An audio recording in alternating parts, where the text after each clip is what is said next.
My love season 2 my love कहानी season का दूसरा भाग है। पहला भाग ऑलरेडी मेरे दूसरे चैनल वीडियो स्टोर 447 पर अपलोड हो चुका है। आप उस चैनल पर जाकर इसका सीजन 1 सुन सकते हैं, जिससे कि आपको इस कहानी को समझने में आसानी होगी। दोस्तों, अगर आपको यह कहानी पसंद आए तो प्लीज़ मेरे चैनल को लाइक, शेयर और सब्सक्राइब करना मत भूलिएगा। दोस्तों, यह कहानी मैं शुरू से अपलोड कर रही हूँ, जिससे कि मेरे नए दोस्त शुरू से कहानी इस चैनल पर पढ़ सकें। थोड़ा सा नाम चेंज होंगे, जिससे कि आप लोग कंफ्यूज मत होइएगा। बाकी कहानी वही होगी। अगर आप लोगों को यह कहानी पसंद आती है तो प्लीज़ आप लोग चैनल को ज़्यादा से ज़्यादा सब्सक्राइब करना मत भूलिएगा और लाइक कमेंट करके ज़रूर बताइएगा कि यह कहानी आपको कैसी लगी, जिससे कि मुझे आगे की कहानी बनाने में प्रेरणा मिलती रहे। तो चलिए दोस्तों, हम कहानी को आगे बढ़ाते हैं। 24 साल बाद यूएसए के यूनिवर्सिटी बास्केटबॉल कोर्ट में कुछ लड़के एक लड़की को परेशान कर रहे थे। लड़की ने एक बड़े फ्रेम का चश्मा पहनकर रखा हुआ था और उसकी खूबसूरत मोटी मोटी आंखों से आंसू बस बहे ही जा रहे थे।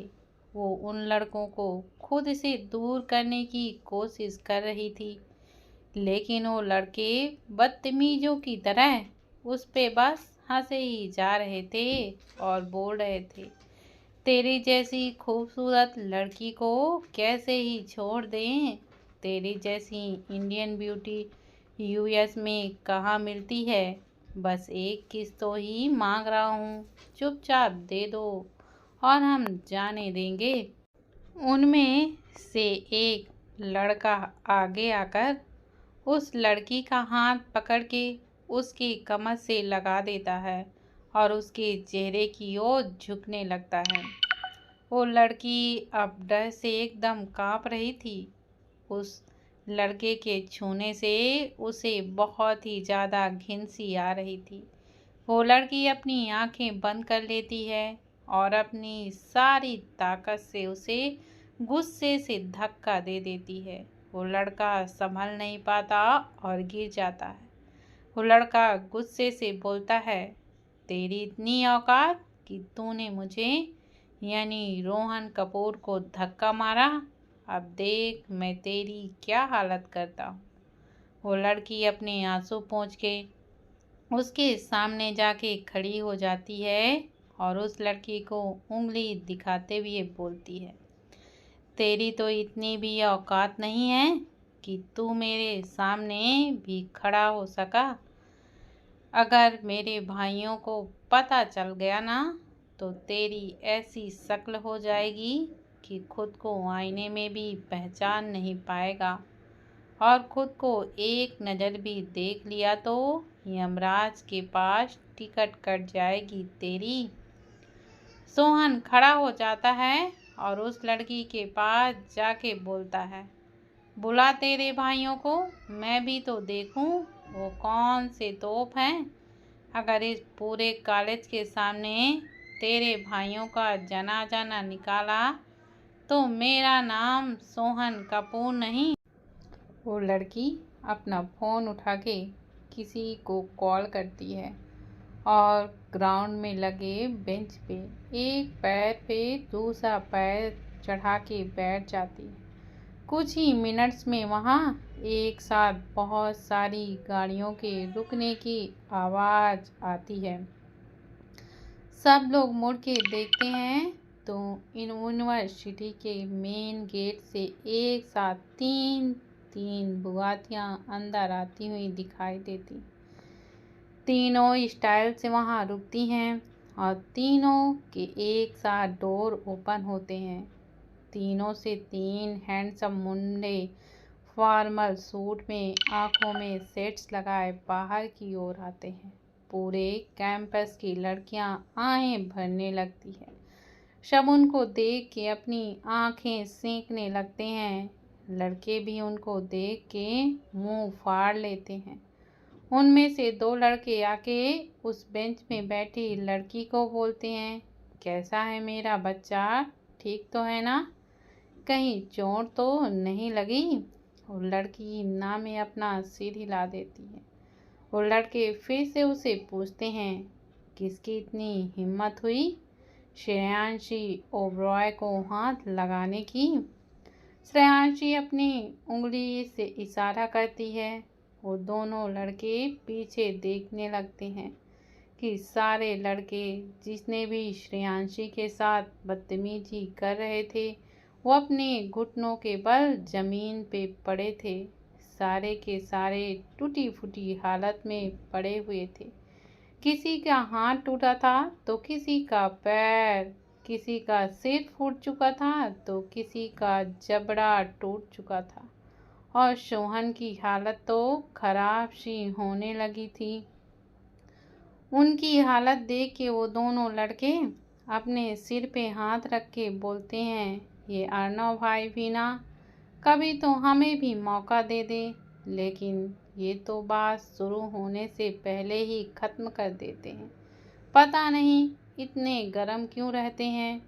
कुछ ही सेकंड में सोहन भी टूटी फूटी हालत में ज़मीन पे पड़ा हुआ था और अर्णव उसकी गर्दन पर अपना पैर रख के खड़ा था।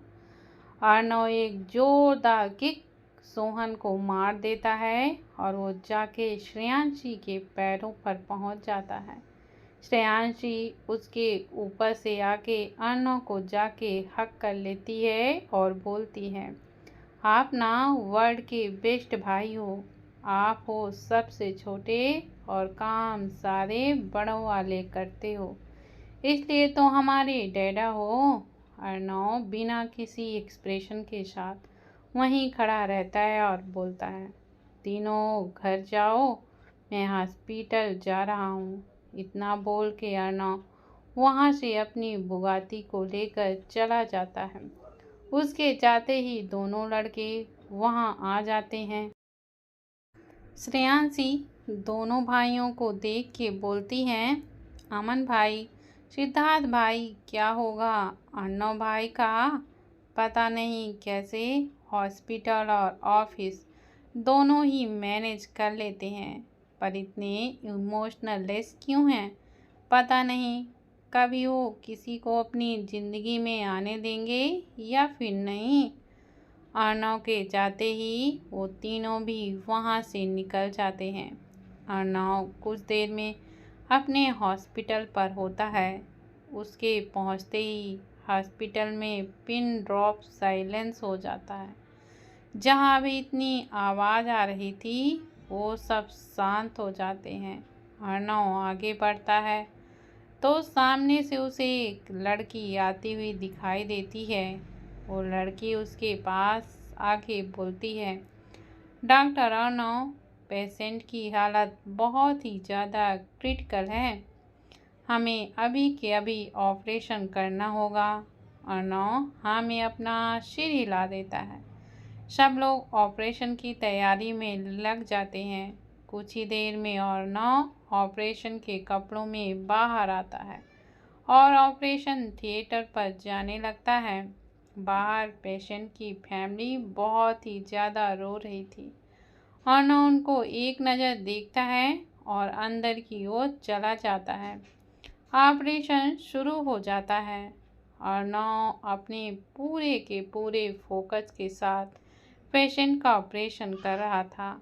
उसके फेस पे अभी भी कोई भी एक्सप्रेशन नहीं थे। वो लड़की यानी कि डॉक्टर शना भी अर्णव की हेल्प कर रही थी। कुछ ही घंटों के बाद अर्णव बाहर आता है और पेशेंट की फैमिली को एक नज़र देख के फिर वह वहाँ से निकल जाता है। डॉक्टर शना बाहर आके बोलती हैं, आप परेशान मत होइए, आप पेशेंट खतरे से बाहर है ऑपरेशन सक्सेसफुल रहा। ये बात सुन के पेशेंट की फैमिली के चेहरे पर रौनक सी आ जाती है। अर्नव अपने केबिन में जाके अपना आज का शेड्यूल चेक करता है। अब कोई भी केस नहीं था, इसलिए अर्नव वहाँ से सीधा का सीधा निकल जाता है अपने ऑफिस के लिए। अर्नव के जाने के बाद शना वहाँ आती है 2 कप कॉफ़ी मग लेके, लेकिन अर्नव तो वहाँ से जा चुका था। ये देख के उसका मुंह लटक जाता है। अर्नव का सेक्रेटरी शना को जवाब देता है, मिस शना, आप गलत जगह ट्राई कर रही हैं। वो इतना बोल के वहाँ से निकल जाता है और शना के चेहरे के एक्सप्रेशन एकदम से बदल जाते हैं। जहाँ अभी एक बड़ी सी स्माइल थी, अब वहाँ सिर्फ और सिर्फ गुस्सा था। वो अर्नव की चेयर के पास जाके उस पे हाथ फेरते हुए बोलती है, जितना भागना है भाग लो अर्नव ओबरॉय, एक ना एक दिन तो तुम्हें मेरा होना ही होगा, और वो दिन बहुत ही जल्द आने वाला है। अर्नव सीधा अपने ऑफिस चला जाता है। उसको देखते ही सारी फीमेल एम्प्लॉई अपनी आंखें सेंकने लगती हैं। अर्नव एक नज़र सबको देखता है और सब लोग फिर से अपने आंखें कंप्यूटर स्क्रीन पर गड़ा लेते हैं। कुछ ही देर में अर्नव अपने कुछ एम्प्लॉय के साथ मीटिंग रूम में होता है। रूम का टेम्परेचर बहुत ही हाई था। सबके माथे पर पसीना गिर रहा था। सब बस भगवान से एक ही दुआ कर रहे थे कि हे राम, इस रावण से बचा लीजिए हमें, बस आज बचा लीजिए। अगली बार पक्का ध्यान रखेंगे, आगे से कोई गलती नहीं होगी। अर्नव सब पे एक ठंडी निगाह डालता है और अपने साथ खड़े अमन से बोलता है, सबको फायर कर दीजिए, और हाँ, ध्यान रहे कि ये फिर से कहीं काम करने लायक ही न बचे। अगर इन्हें आज के बाद कहीं जॉब मिली तो उस कंपनी का नाम पास्ट से भी मिटा देना। अर्नव इतना बोल के वहाँ से निकल जाता है। अमन बेचारा अपना सलाइवा निगलते हुए उसको जाते हुए बस देखता रह जाता है। सारे एम्प्लॉय की आंखों से आंसू गिर रहे थे। वो सब अमन को देख के बस रहम की कोशिश कर रहे थे। अमन सबको देख के बोलता है, मैं कुछ नहीं कर सकता। आप सब जानते हो ना, उसे झूठ बोलने वालों और धोखा देने वालों से सख्त नफरत है, और आप सब ने वही किया है जिसकी सज़ा उसने दी है आपको। अब आप जाइए यहाँ से, कहीं सज़ा और ना बढ़ जाए। अमन इतना बोल के वहाँ से निकल जाता है। वो अपने केबिन में जाके अपना काम शुरू कर देता है कि तभी उसके केबिन का डोर ओपन होता है और सिद्धार्थ अंदर आके बोलता है, अमन भाई, क्या पूरा दिन इन बोरिंग फाइल लिए बस घुसे रहते हो?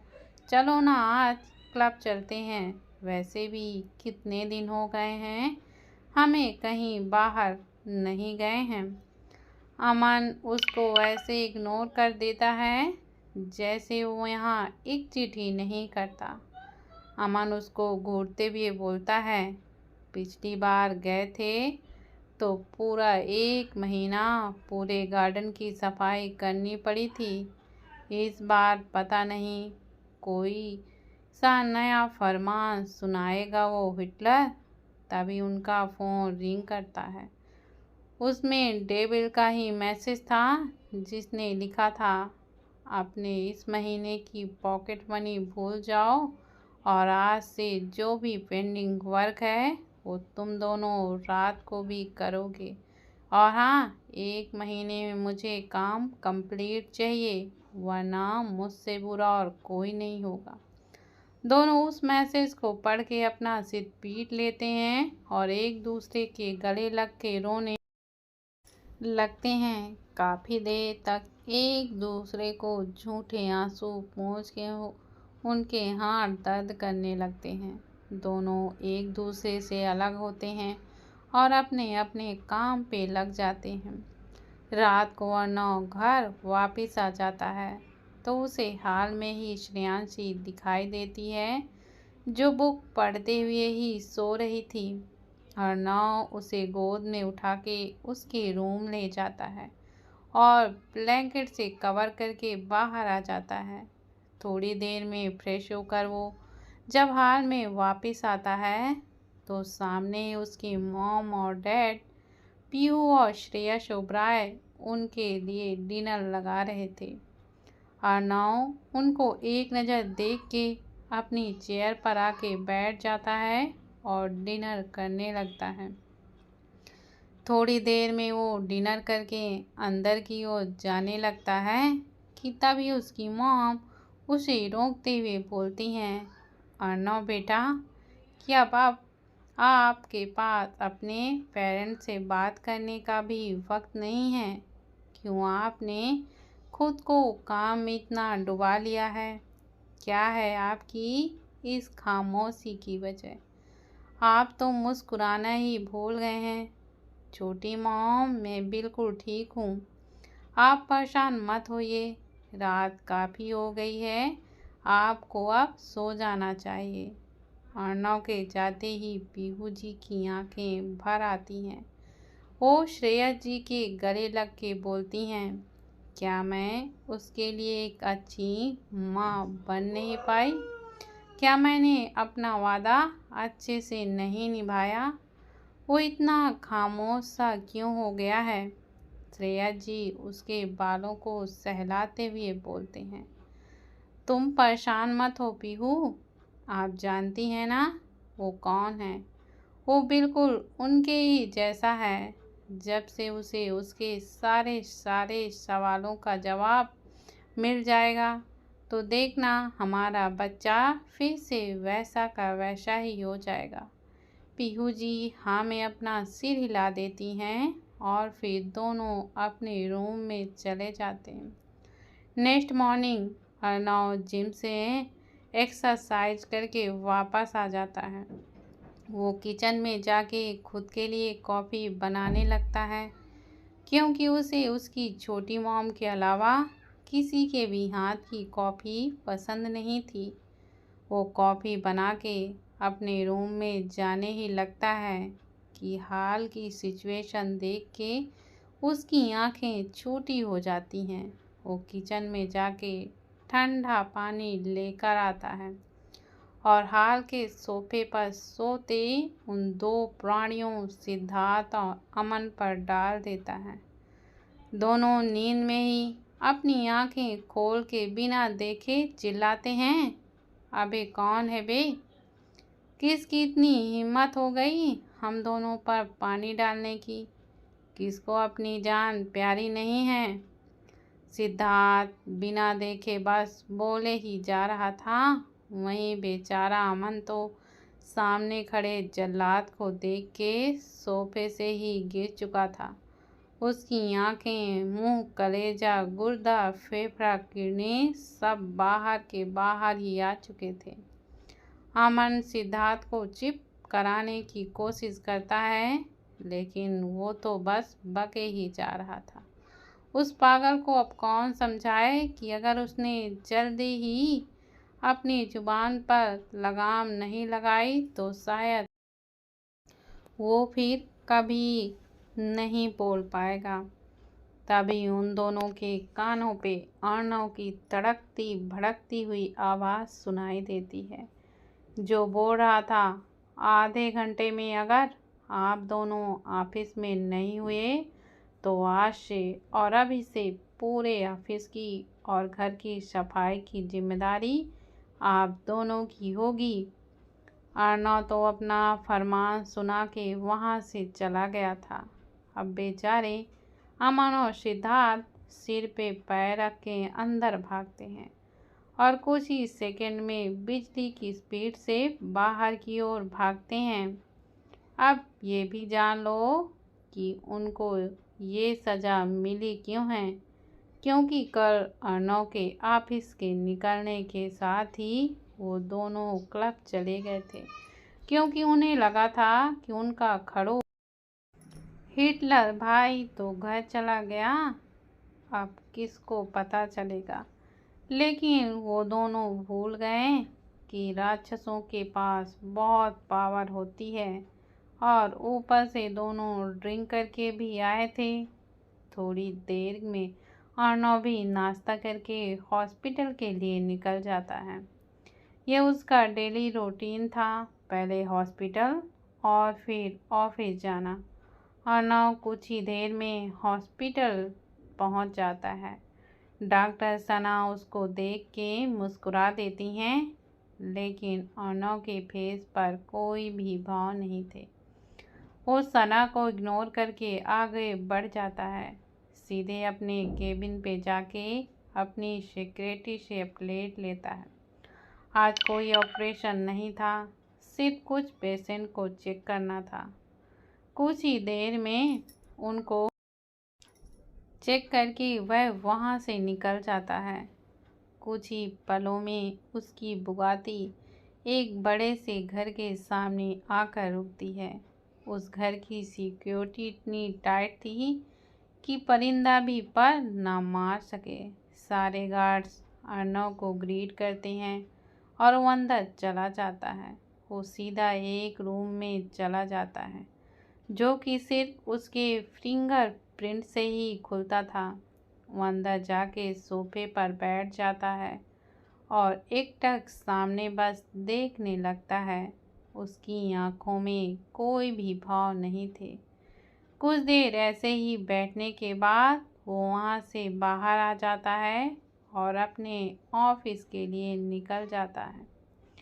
उसके ऑफिस जाते ही सब कुछ एकदम से शांत हो जाता है। लड़कियों की चांदी हो जाती है और लड़के जल के राख। उनकी वो नीली आंखें कहर ढाने को बेताब रहती थी। ऊपर से उसकी वेल मेंटेन बॉडी और बिना एक्सप्रेशन का चेहरा किसी के भी बेहोश उड़ा दे। अर्नव अपने केबिन में न जाके सीधा सिद्धार्थ के केबिन में जाता है, जो कि उस वक्त अपनी पीए के साथ फ्लर्ट कर रहा था। उसको देखते ही सिद्धार्थ, जो अपनी पीए के बालों की तारीफ कर रहा था, वो बेचारा चेयर से गिर जाता है। उसके जाते ही सिद्धार्थ की पीए भी वहाँ से भाग जाती है और न उसको एक कोड लुक देता है और वहाँ से चला जाता है। उसके जाते ही सिद्धार्थ ऊपर देख के बोलता है, आज तो आप मुझे बता ही दो कि जन्म का बदला ले रहे हो। ऐसे कौन से बुरे कर्म किए थे जो इस जल्लाद को मेरी कुंडली में राहु केतु बना के भेज दिया। अरे थोड़ा सा तो रहम करो मुझ जैसे छोटी सी जान पे। इनकी खुद की तो कोई गर्लफ्रेंड है नहीं और मेरी तो रहने ही नहीं देते। मुझे तो लगता है कि अपनी जवानी को लेकर ही मरेगा। अरे इतनी हुस्न की परियां बनाई हैं आपने, और उन पे रहम करो और इनकी हार्ट बीट बढ़ाओ। किसी को तो भेज दो जो इसको इंसान बना सके, जिसके आगे इसकी भी न चले। प्लीज़ गॉड मेरा ये काम कर दो। मैं आपको अपनी बुगाती में बैठाकर पूरी दुनिया की सैर कराऊंगा। कुछ ही देर में सिद्धार्थ और अमन दोनों ही अर्नव को केबिन पे खड़े थे। अर्नव दोनों को एक नज़र देख के बोलता है, आप दोनों ऑस्ट्रेलिया जा रहे हो। वहाँ की कंपनी में कुछ प्रॉब्लम हो गई है, और एक बात, अगर वहाँ से मुझे आपकी एक भी कंप्लेन मिली तो परमानेंट दोनों को साउथ अफ्रीका शिफ्ट करवा दूँगा। सिद्धार्थ और अमन दोनों ही कटी पतंग की तरह उसके केबिन से भाग जाते हैं। अर्नव उनके जाते ही किसी को कॉल करता है और फिर पूछता है, क्या अपडेट है। कुछ ही देर सामने वाले की बात सुन के वो कॉल को कट कर देता है और अपनी चेयर से टेक लगाकर अपनी आँखों को बंद कर लेता है। वहीं दूसरी ओर राजस्थान में कपूर मेंशन के बड़े से ग्राउंड पर कुश्ती का कंपटीशन चल रहा था। एक मोटा सा पहलवान सभी पहलवानों की हड्डियों को तोड़ रहा था। कोई सोना हाथों को तो कोई पैर को तुड़वा के वहां से बाहर की ओर आ रहा था। लास्ट में जब कोई भी नहीं बचता तो पहलवान अपनी जीत का जश्न मनाने लगता है। सामने चेयर पर बैठी निकिता, जिसके चेहरे पर झुर्रियाँ आ चुकी थीं और उसके चेहरे के रोब और घमंड साफ साफ झलक रहा था। वो सबको एक नज़र देखती हैं और टेढ़ी सी मुस्कान दे देती हैं, क्योंकि ये कंपटीशन पूरे राजस्थान में आयोजित हुआ था और निकिता के पहलवान को कोई भी हरा नहीं पा रहा था। अगर आज वो जीत जाता तो उसे 10 लाख का इनाम भी मिलने वाला था। वो पहलवान सबको ललकारता है अपने साथ लड़ने को, लेकिन कोई भी नहीं आता कि तभी निकिता जी उसके पास आके उसका विनर के रूप में नाम अनाउंस करने लगती हैं कि तभी एक प्यारी लेकिन थोड़ी मर्दाना आवाज़ सबके कानों पर पड़ती है। अरे हमरे लिए तो रुक जाओ हुक्मरानी सा, अभी तो मन ने तो लड़ा ही ना। सब पलट के देखते हैं तो सामने एक सफ़ेद कपड़ों में लिपटा इंसान, जिसने अपने चेहरे को कवर किया हुआ था, थोड़ा सा दुबला पतला कि हवा से ही उड़ जाए, खड़ा हुआ था। सब लोग उसको ऊपर से लेकर नीचे तक देखने लगते हैं और फिर एक नज़र उन टूटी हड्डियों वाले पहलवानों को। सब लोग उसका मजाक उड़ाने लगते हैं। तभी वो इंसान आगे आता है और बोलता है, मारी देही, यानी बॉडी पर जाने की ज़रूरत नहीं ना थाम सबने, एक बार मौका तो दो। अगर इस मोटे तंदूरी चिकन को मलाई कोफ्ता ना बना दिया तो हमारा नाम भी रमन नहीं। निकिता जी वहाँ से हट जाती हैं, क्योंकि उन्हें लगा था कि जब इतने पहलवान उनके पहलवान को हरा नहीं पाए तो ये सूखी लकड़ी का ही उसको हरा देगी। रमन मैदान की ओर बढ़ जाता है। वो मिट्टी को अपने माथे पर लगा के आगे बढ़ जाता है। रमन आगे बढ़ता है और वो पहलवान उसको मारने के लिए, क्योंकि अब तक इतने पहलवानों को हरा के उसमें भी घमंडवा आ चुका था। पहलवान गुस्से से रमन को उठा के वहीं पर फेंक देता है। रमन के सफ़ेद कपड़े मिट्टी से सन चुके थे। रमन खुद को संभालते उठता है। इस बार जब पहलवान उस पे वार करता है तो वह साइड हो जाता है और रमन जल्दी से उसके पीछे जाकर उस पे वार करता है।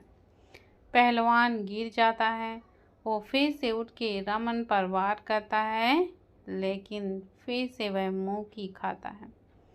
रमन इस बार जब गुस्से से पहलवान उसको मारने आता है तो उसको घूंसे से उठा के पटक देता है और उसके हाथ को पीठ से लगाकर मोड़ देता है। पहलवान दर्द से चिल्लाने लगता है। वहाँ जितने भी लोग थे सबकी आंखें बड़ी बड़ी हो जाती हैं। पहलवान हार चुका था और रमन जीत चुका था। निकिता जी को ना चाहते हुए भी रमन को विनर अनाउंस करने के लिए वहाँ पर बुलाया जाता है। रमन खुशी से स्टेज की ओर जाने लगता है कि अचानक वो स्टेज पर बिछे कारपेट से उलझ के गिर जाता है और उसकी पगड़ी गिर जाती है और उसके लंबे काले घने बाल उसके चेहरे पर बिखर जाते हैं। सबकी आंखें बाहर की ओर आ जाती हैं। सब एक साथ बोलते हैं, अरे यो तो छोरी से छोरी। निकिता जी के मुंह से बस एक ही वर्ड निकलता है, रू। वो लड़की यानी रू नज़र उठा के देखती है तो निकिता जी उसे गुस्से से ही देख रही थी। रू सिर झुका के खड़ी हो जाती है और बोलती है, सॉरी मालकिन। निकिता जी उसके पास जाके उसका हाथ पकड़ देती हैं और उसके हाथ में अपने नाखून चुभा देती हैं और अपने दांतों को पीसते हुए बोलती हैं, नौकर हो कोई अपनी औकात भूल गई हो जो हमारे पहलवान को हराने चली थी। आपकी औकात तो हम आपको जल्दी याद दिलवाते हैं। रूह की आंखें भर चुकी थीं, लेकिन उसने उन्हें बाहर नहीं आने दिया। निकिता जी को ना चाहते हुए भी रूह को बिना अनाउंस करना पड़ता है और वो उसे 10 लाख का चेक भी दे देती हैं। रूह चेक को देख के खुश हो जाती है। उसे अपने दर्द की भी फिक्र नहीं रहती। थोड़ी ही देर में वो जगह बिल्कुल खाली हो जाती है। रूह वो चेक लेकर हॉस्पिटल की ओर चली जाती है और डॉक्टर के पास चली जाती है। डॉक्टर रूह को देख के मुस्कुरा देते हैं। रूह डॉक्टर को देखकर बोलती है, हेलो डॉक्टर, मैंने मेरे भाई के इलाज के लिए 10 लाख का इंतज़ाम कर लिया है। बाकी के पैसे भी मैं जल्दी ले आऊँगी। प्लीज़ आप मेरे भाई का इलाज कर दीजिए। डॉक्टर रूह की बात सुन के बोलते हैं, रूह, मैं तुम्हें पहले ही बता चुका हूँ, तुम्हारे भाई के इलाज के लिए 10 लाख नहीं 50 लाख चाहिए। और रही बात इलाज की, तो मैं उसका ऑपरेशन नहीं कर सकता। तुम जानती हो ना तुम्हारे भाई का कितना सीरियस एक्सीडेंट हुआ था। उसका इलाज सिर्फ और सिर्फ डॉक्टर अर्नव ओबरॉय ही कर सकते हैं और वो यूएस में ही रहते हैं। उनको इंडिया लाना पॉसिबल ही नहीं है। वो बहुत हराम दिमाग के इंसान हैं। अगर वो इतने ही गर्म दिमाग के हैं तो क्या आज तक उनके दिमाग को आग नहीं लगी? रूह पूछती है। डॉक्टर एक नज़र रूह को देखते हैं और दोनों खिलखिलाकर हंस देखते हैं। कुछ ही देर में शांत होके डॉक्टर बोलते हैं, रूह, मुझसे जो बन सकेगा वो मैं करूँगा बेटा तुम्हारे लिए। लेकिन अगर तुम चाहती हो कि तुम्हारा भाई सच में पहला जैसे हो जाए तो हमें डॉक्टर अर्नव को यहाँ पर लेकर आना ही होगा। रूह कुछ देर और डॉक्टर से बात करती है और फिर वह हॉस्पिटल से निकल जाती है। क्या अर्नव आएगा इंडिया? क्या करेगी रूह उसको इंडिया लाने के लिए? और क्या करेगी निकिता जी रूह के साथ? क्या होगा जब रूह और अर्नव दोनों ही टकराएंगे? और आप सब फिक्र मत करो,